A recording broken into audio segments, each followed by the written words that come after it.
Good morning my dear friends. I hope आप सभी अच्छे होंगे। और आज तो आपका इलेक्शन भी है ना, तो वोटिंग भी आप लोगों को करनी है। तो आप लोग वोट करके या तो अपना वीडियो बाद में देख लेना, है ना। जैसा भी है तो मिला के वोट भी डालना जरूरी है। जिनका बन गया है, जिनका वोट अगर नहीं बना है वो लोग आराम से अपने घर पे रहें, ठीक है। अच्छा, तो आगे की कहानी जब भी बेटा चल रही थी, अपन लोगों का डिस्कशन चल रहा था अवकलन के ऊपर। और अवकलन में अपना 5.7 तक जितने भी क्वेश्चंस थे वो सभी ऑलमोस्ट क्लियर हो गए। इसके बाद चलता अपना विविध, और विविध में कुछ विविध से पहले अपने कुछ एग्जाम्पल्स हैं। उन एग्जाम्पलों के ऊपर पहले थोड़ा सा डिस्कस अपन लोग करेंगे। उसके बाद आपका जो यूनिट है विविध, उसको अपन लोग लेंगे, ठीक है बेटा। तो देखिए अपनी स्टोरी चालू करते हैं।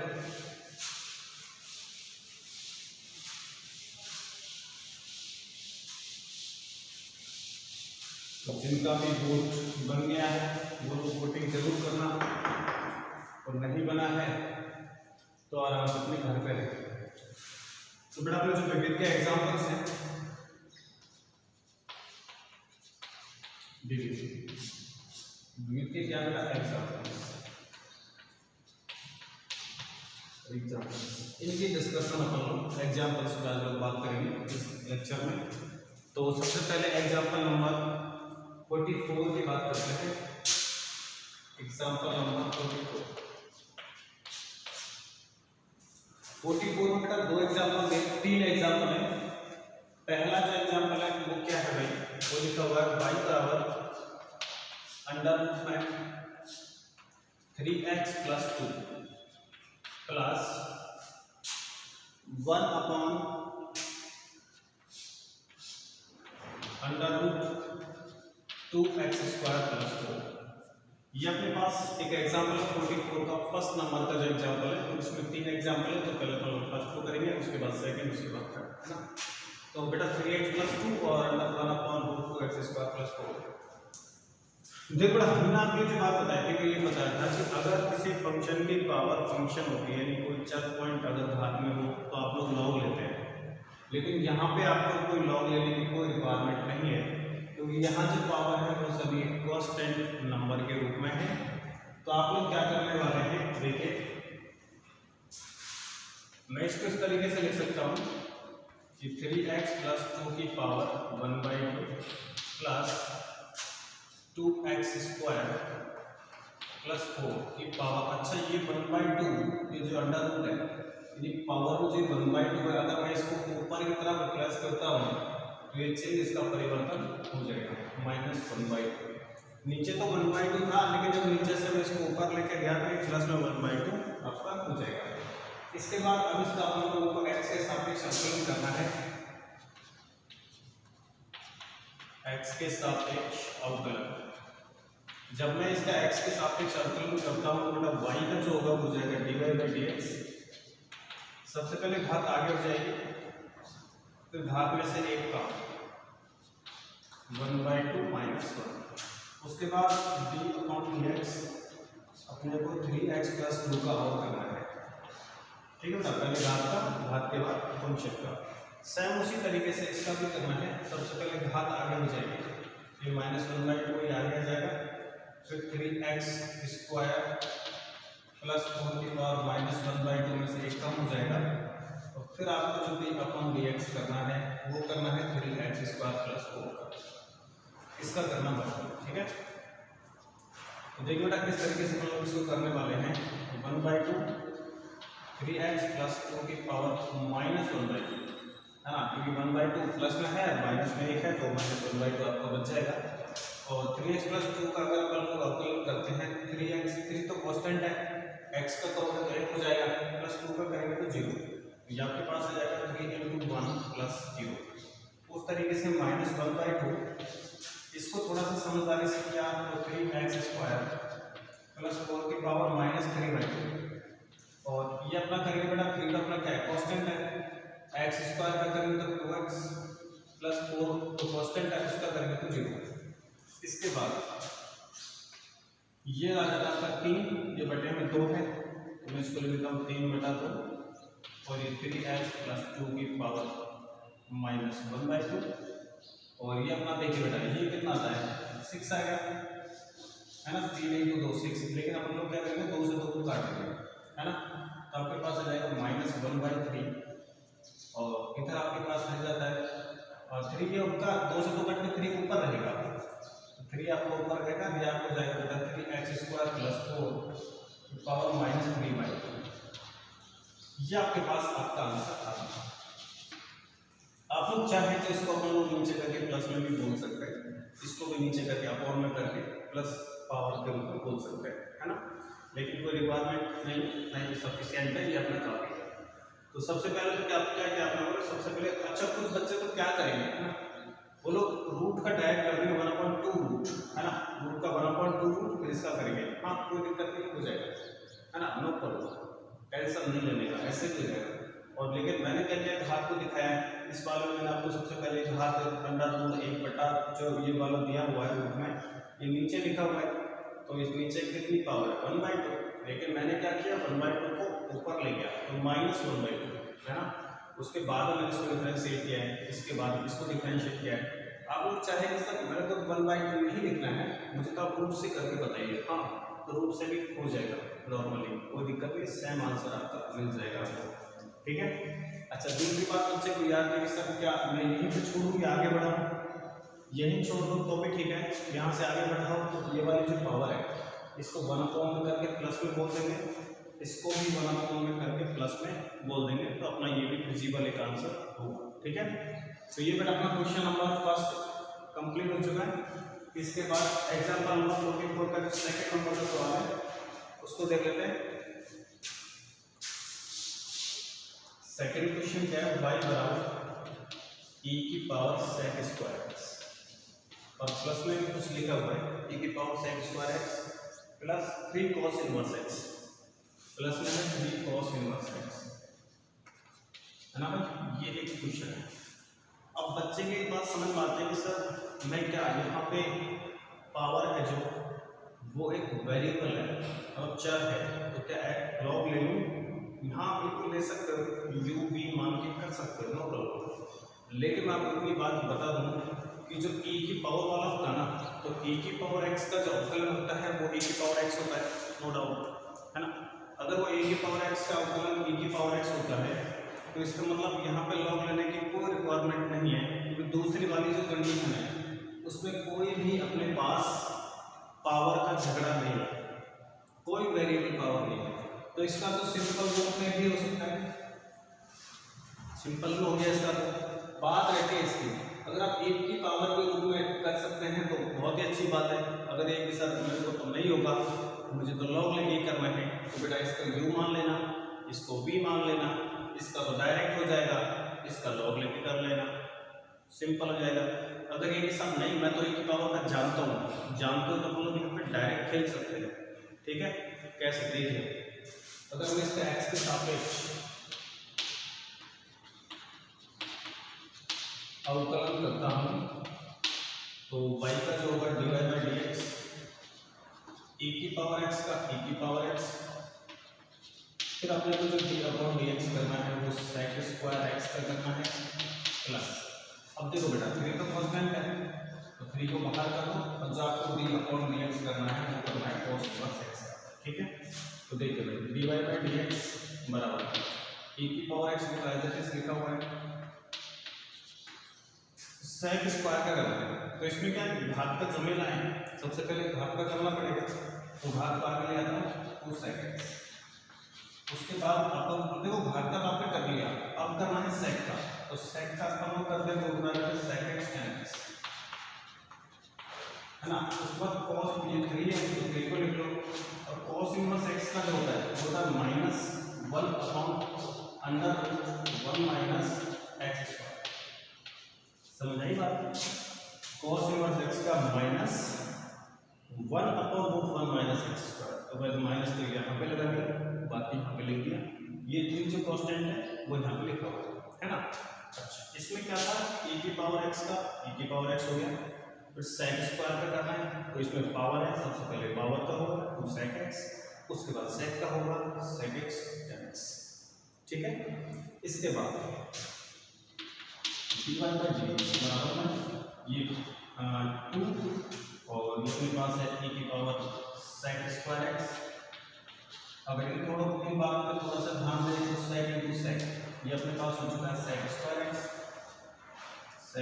x और दूसरी वाली पार्ट में बैठा है tan x minus 3 upon under root में 1 माइनस x स्क्वायर बस ये कोई मुश्किल काम नहीं है ना। तो बिना लॉग लेके भी हो गया, लेकिन मैं इसको जब ही कर पाया जब ये a की पावर है। अगर ये किसी a की जगह पे कोई और नंबर बैठा होता ना, तो कांस्टेंट ना होते यहाँ पे x होता y होता है ना, या कुछ भी और होता जो मतलब वेरिएबल नंबर होता, तो मैं क्या करता, या फिर मुझे लॉग लेना मेरी मजबूरी हो जाती है, क्योंकि इस समय तो मैं जानता हूँ e की पावर x का e की पावर x होता है, तो मैं आराम से चल लिया। लेकिन कल को अगर देखो ऊपर तो जो पावर है वो कैसी है, वेरिएबल है, अचल है। अगर नीचे वाला फंक्शन भी e के अलावा कुछ और दिखता ना तो वेरिएबल ही हो जाता, तो लॉग लेना मेरी मजबूरी हो जाती है ना। लेकिन जब इधर वाला फंक्शन आप लोगों को पता है लॉग लेके भी कर सकते हैं, बिना लॉग लेके भी कर सकते हैं, और दूसरा जो फंक्शन है वो विदाउट लॉग लेके हो रहा है, तो ये भी बिना लॉग लेके हो सकता है, ये भी बिना लॉग लेके हो सकता है, तो मैंने दोनों को बिना लॉग लेके ही कर दिया। अगर मान लो यहाँ पर तो ऐसा फंक्शन होता जिसका अवकलन आपको लॉग लेके ही करना पड़ता, तो फिर तो भैया इसका तो भले ही आप बिना लॉग लेके कर लें, लेकिन इसका तो आपको लॉग लेके ही करना पड़ता ना। तो फिर मैं क्या करता, फिर मेरे पास मजबूरी हो जाती कि मेरे को यू भी मानना ही पड़ता, ठीक है ना। हालांकि ऐसे क्वेश्चन आप लोगों ने बहुत कर लिए हैं, तो आप लोग सीख भी गए, ऐसी कोई दिक्कत नहीं है। बाकी अगर इसका लॉग लेके करना चाहें तो हो सकता है, घात आगे हो जाएगी सेक स्क्वायर एक्स, लॉग ई का मान एक होता है, सेक स्क्वायर करोगे तो सेक एक्स, फिर सेक एक्स करोगे sec x tan x, same condition आपके पास आएगी। सेक स्क्वायर ई की पावर एक्स का ई की पावर एक्स, सेक स्क्वायर का 2 sec x, फिर 2 यहाँ पे सेक एक्स, फिर सेक एक्स का सेक एक्स tan x, तो वो वाला सेक स्क्वायर होगा, है ना। लॉग लेके भी हो जाता, बिना लॉग लेके भी हो जाता, don't worry about it. Okay, इसके बाद अगला क्वेश्चन,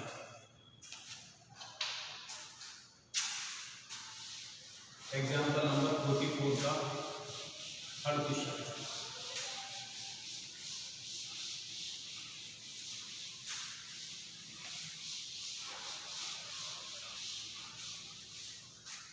तीसरा जो क्वेश्चन है वो है लॉग y बराबर लॉग x। कमाल की बात क्या है कि अगर सुनो एक मिनट, मैं इसको तीसरा क्वेश्चन ना बना के मैं कुछ एक मिनट यहाँ पे मैं साथ लिखूँ, ये तो अपना क्वेश्चन हो गया, और इसी के साथ में एक सवाल और ले लेता हूँ। माना कि क्वेश्चन ये कोई x का क्वेश्चन ये मान लेते हैं बेटा, ये क्वेश्चन और ये क्वेश्चन आपको लग रहा होगा सब दोनों एक जैसे तो हैं, नहीं मेरे भाई, बेस का अलग है, बेस अलग है। हाँ बेस में 7 है, तो वहाँ बेस में कुछ भी नहीं है, तो जहाँ कुछ भी ना हो वहाँ आप लोग अपनी मर्जी से ई मान सकते हो, मानो या मत मानो कोई फर्क नहीं पड़ता है इससे, है ना। बहुत से सब लॉग की बेस लेना ही पड़ेगा, नहीं कोई जरूरत नहीं है, ले या ना ले कोई फर्क नहीं पड़ता, है ना। अब बेटा मैं क्या करने वाला हूँ, सुना मेरी बात, मैं इस सवाल को 2 तरीके से कर रहा हूँ। पहला था आधार परिवर्तन से, और दूसरी कंडीशन में मैं इसको डायरेक्ट करता हूँ। देखिए सब दोनों बातों को सुन लेते हैं, है ना।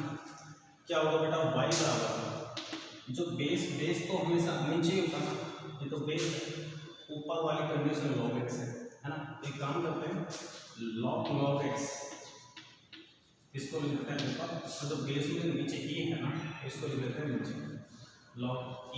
अब e बेस में जाएगा और बेस एक कंडीशन में चल जाएगा, इसका नाम होता है आधार परिवर्तन, आधार परिवर्तन कंडीशन। लेकिन बच्चे के दिमाग में बात आती है इस यह आपने जो ई है ना, ये आपने यहाँ पे लिख दिया, तो अब इसका बेस क्या है, तो बेटा अब इसका बेस आप ई मान लो अगर आप मानना चाहते हैं तो।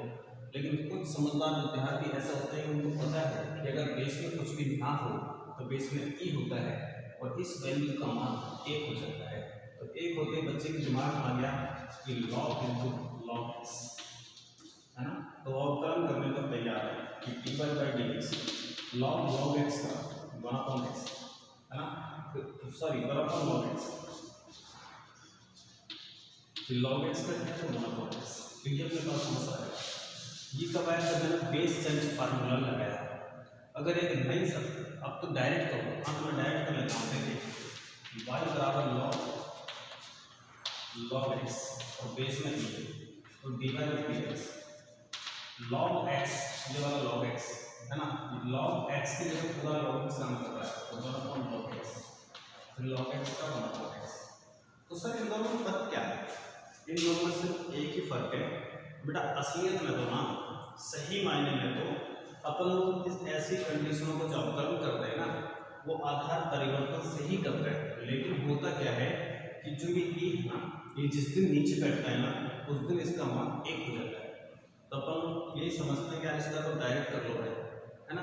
तो बेस में अगर ई हो या कुछ भी ना हो, या तो ई हो या कुछ भी ना हो, तो कुछ भी अगर नहीं है तो अपन लोग वहाँ ई मान सकते हैं क्योंकि एक्सपोनेंशियल लॉगरिथम फंक्शन है ना, ये कोई अपन लोग ई मान सकते हैं। अगर ई अपन ना भी माने डायरेक्ट करके कैसे हो सकता है ना। बाकी रियल चीज़ ये है कि आप लोग बेस परिवर्तन होके ही ये होता है, लेकिन बच्चा ये समझ जाते हैं यार लॉग ई का मान 1 होता है तो अपन क्यों फालतू में झमेले में पड़ रहे हैं, क्यों ना अपन लोग इसका डायरेक्ट कर ले, बस यही एक मतलब था, है ना।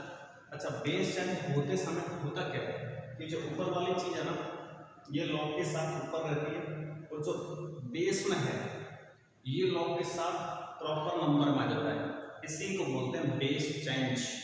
तो यहाँ बेस में ई है, अब बेस चेंज तो हो गया तो बेस में कुछ भी नहीं रहा, बेस तो यहाँ पहुँच गया ना, तभी इसका नाम हो गया बेस चेंज फार्मूला, आधार परिवर्तन हो गया।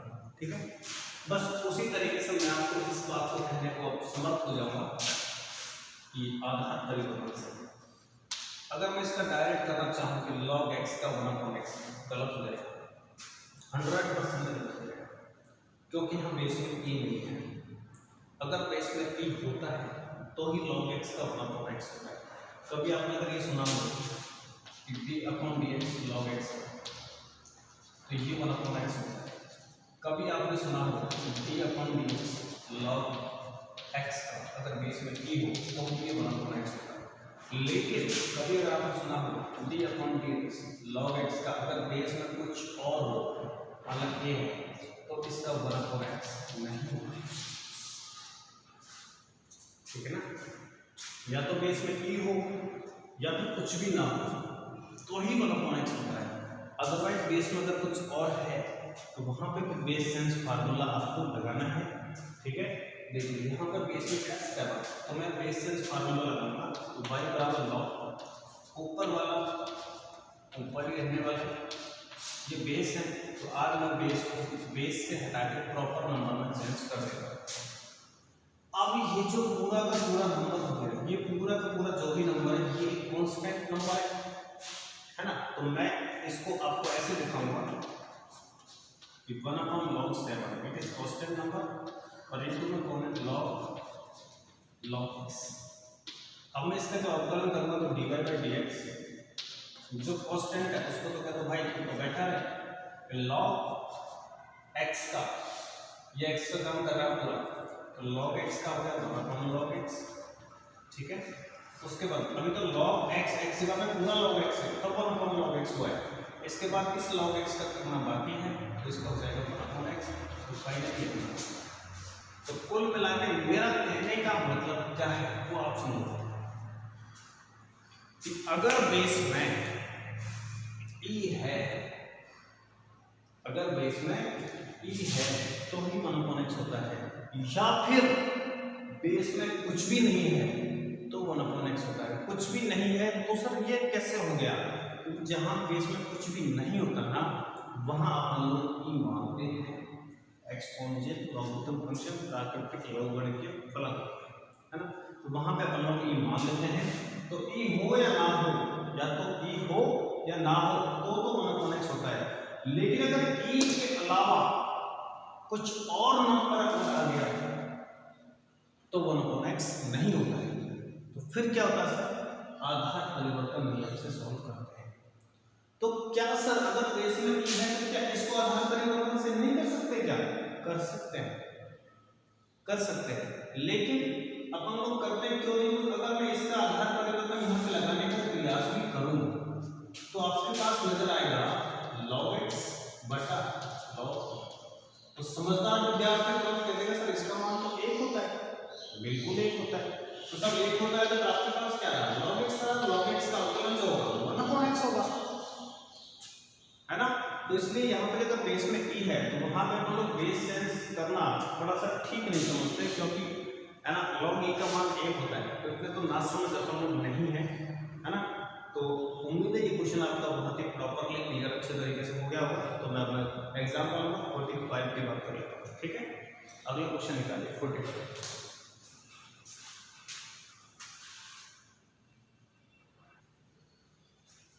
देखिए बेटा ये अपना एग्जाम्पल नंबर 45 के 3 सवाल है। तो मैं कह सकता हूँ कि ये वाला क्वेश्चन और ये वाला क्वेश्चन ये तो बहुत ही बड़े सवाल है, बहुत ही इंटरेस्टिंग क्वेश्चन है और कम ही किस भरी में भी नहीं, ये भी बड़ी सवाल। तो अपन लोग तीनों की प्रॉपरली बात कर लेते हैं, है ना। देखिए अपना काम है स्लोली स्लोली समझना, है ना, धीरे धीरे समझते हैं, उसके बाद में हम लोग देखते हैं भाई क्या हो गया। सबसे पहले मुझे 2-4 बातें आपको इसमें मुझे सुननी है जो वो मुझे बता दीजिए जरा कि अगर y बराबर आपके पास cos इनवर्स x लिखा हुआ है, फिर मैं आपसे पूछता हूँ कि बेटा dy का जो dx होगा वो क्या होगा। तो आपका जवाब होगा कि साहब cos इनवर्स जो x है ना इसका अवकलन होता है 1/1 माइनस √x², ठीक है, ये अवकलन होता है। तो सब मतलब आप ये कहना चाहते हैं कि जो cos इनवर्स के साथ जो x है उसको आपको अंडर रूट में ले जाके 1 माइनस x² आपको करना होता है ना। ये वाला जो x है ये आपने को स्क्वायर में यहाँ पे भेज दिया है ना। अच्छा तो फिर तो साहब ऐसे यहाँ पे हो जाएगा cos इनवर्स x का x की जगह पे कौन काम कर रहा है, sin x, ठीक है। तो 1 अंडर रूट के अंदर 1 माइनस sin² x, ठीक है साहब। अब तो cos इनवर्स का हो गया, इसके बाद बच जाता sin x का और d/dx sin x का और करना है। तो बेटा यहाँ पे तो थोड़ा सा दिमाग लगाएं तो 1 अंडर रूट के अंदर 1 minus sin² theta it means cos² और इनटू में sin x का होता है cos x, ठीक है। अच्छा तो आगे बच्चे में दिमाग लगाए सर -1/रूट से स्क्वायर कट के cos x क्या आ गया, बिल्कुल, और ये भी क्या है सर, ये भी cos x है, तो दोनों कट के बराबर में कितना आ गया -1, बस ठीक है, कोई मुश्किल काम नहीं। सबसे पहले cos इनवर्स का ये x का काम कर रहे हैं, तो cos इनवर्स x का -1/√1 माइनस x², x की जगह पे पूरा sin x है ना, तो sin² x, तो sin x का करना है तो cos x हो गया।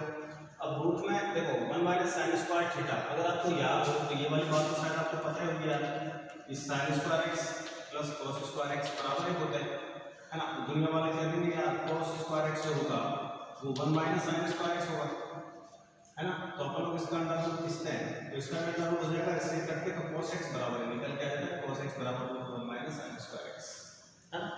तो खैर कोई नहीं, ये तो बहुत आसान चीज थी, तो अपन लोगों ने कर लिया sin x का cos x होता है, तो cos से cos कट के माइनस से करना आ गया।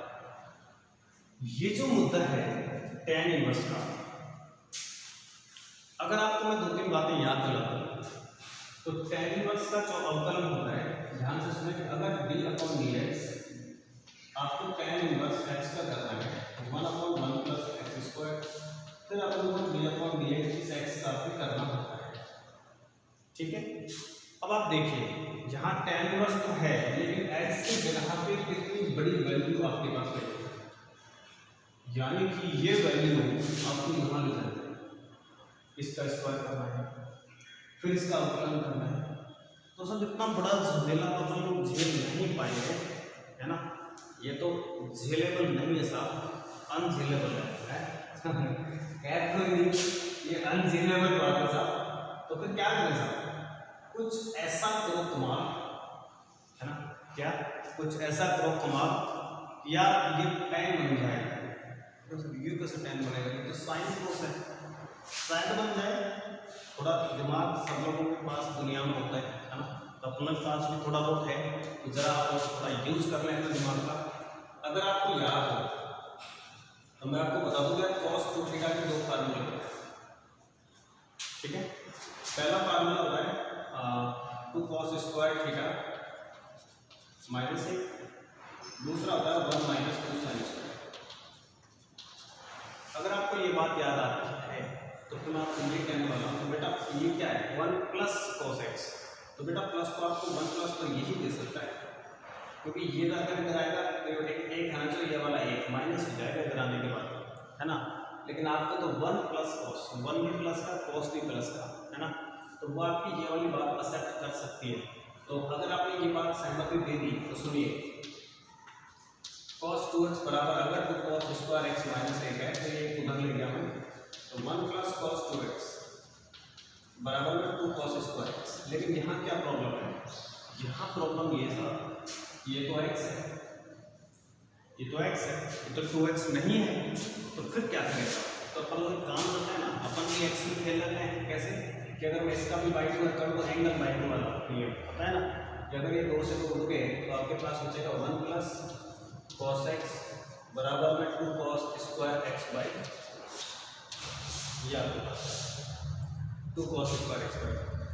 तो सर अगर मान लो कि आपने बता दिया कि सब y बराबर है, ये हो गया tan इनवर्स, और इसको आप कह दें सर ये हो जाएगा 2 cos स्क्वायर x बाई, तो सर फिर वो तो sin x है। हाँ तो सर उसका भी कोई बाई 2 का खेल होता होगा, कौन सा खेल होता होगा तो याद करें यार, आपको पता है sin 2 थीटा, शायद आपको पता है 2 sin थीटा cos थीटा होता है, लेकिन यहाँ sin 2 थीटा की रिक्वायरमेंट नहीं है, यहाँ पे sin थीटा की रिक्वायरमेंट है। तो जिस दिन इसका मैंने बाई 2 कर दिया, एंगल बाई 2 वाला नियम लगा दिया तो ये हो जाएगा, तो sin x बराबर में कितना जाएगा 2 sin x by 2 cos x by 2, है ना। तो sin x की जगह में लिखूंगा 2 sin x बाई 2 और cos x बाई 2, ठीक है। अच्छा, कुल मिला के मैंने यहाँ जो फॉर्म यूज की है मैं बता दूं आपको, ये तो मैंने ये यूज किया है cos 2 थीटा बराबर होता है 2 cos स्क्वायर थीटा माइनस 1, और दूसरी फॉर्म यूज की है sin 2 थीटा बराबर होता है 2 sin theta into cos theta. इन दोनों फॉर्म की मदद से मैंने इस क्वेश्चन को सॉल्व करने का मैं प्रयास यहाँ पे कर रहा हूँ। इससे कर दिया एक cos कर दिया, वो आपके पास y बराबर tan बस ऊपर बचेगा sin x बाई 2 और नीचे बचेगा cos x बाई 2। अगर दोनों बातों को सॉल्व करें तो y बराबर tan इनवर्स और ये आपके पास आ जाता है tan x बाई 2, tan से tan प्लस हो जाएगा, क्योंकि आपको मैंने ये चीज बताई हुई है कि tan inverse and tan x ये दोनों कट होते हैं बराबर में x, है ना, तो वही x बाई 2 बच गया। अब हम x बाई 2 ना लिख के अगर आपकी नजरों के सामने 1 बाई 2 तो x को भी मैंने कोई दर्शनार्थ बात तो की नहीं, यहाँ पे वही x ऊपर है 2 नीचे ही है ना, लेकिन मैंने इसको इसलिए दिखा दिया कि आप लोग ये समझ जाओ कि यार ये कांस्टेंट है, गुणा में अलग से लिखा हुआ, ठीक है। तो देखिए साहब x के सापेक्ष जो इसका अवकलन होगा y का हो गया बाई dy बाई dx, तो 1 बाई 2 तो कांस्टेंट है, x का बराबर है तो इट इज 1 बाई 2, है ना, ठीक है साहब। अच्छा, अब इसके बाद ये क्वेश्चन थोड़ा सा उटपटांग जरूर था, लेकिन था बड़ा मजेदार, क्या इसको tan कैसे बनाते हैं। तो अपन मैथ वाले हैं तो मैथ वाला की सोचने समझने की जो क्षमता होती है ना वो थोड़ी सी तेज होती है ना, तो बस तेज क्षमता का ही प्रयोग आपको यहाँ पे करना था यार। अच्छा एक मिनट, ये अगर 1 प्लस cos x ना होके अगर ये 1 माइनस cos x होगा ना, 1 माइनस cos x होगा तो आपका झमेला फिर इस वाली बात करता है कैसे कि साथ cos 2x बराबर 1 माइनस 2 sin स्क्वायर x। अगर मैं इस वाली पार्ट की जगह लिया था तो ये आता है 2 sin स्क्वायर x बराबर 1 माइनस cos 2x, यह जाता है अपने पास 2 sin स्क्वायर x बाई 2 बराबर 1 माइनस cos x। तो कुल मिलाकर मैं आपसे ये बात जरूर कह दूंगा कि हमेशा आप परमानेंट एक बात याद रखें, है ना, बहुत ही खास बात क्या है भाई, वो भी सुन ले आप। खास बात क्या है, अगर जिंदगी में 1 + cos x अगर कहीं मिल जाए तो उस तुरंत समझ जाना तो cos स्क्वायर x बाई। लेकिन 1+ की जगह पर अगर माइनस आपको दिख जाए तो उसका मतलब होता है बेटा 2 sin स्क्वायर x बाई, और अगर sin x दिख जाए तो 2 sin x बाई 2 और cos x बाई 2। तो प्लीज आई रिक्वेस्ट कि आप लोग ध्यान रखें, ठीक है। तो अपने दोनों क्वेश्चन कंप्लीट हो गए। इसके बाद हम लोग चलते हैं क्वेश्चन नंबर 3 की तरफ, ठीक है। देख लीजिए आप लोग, तो फर्स्ट सेकंड अपना कंप्लीट, क्वेश्चन नंबर 3।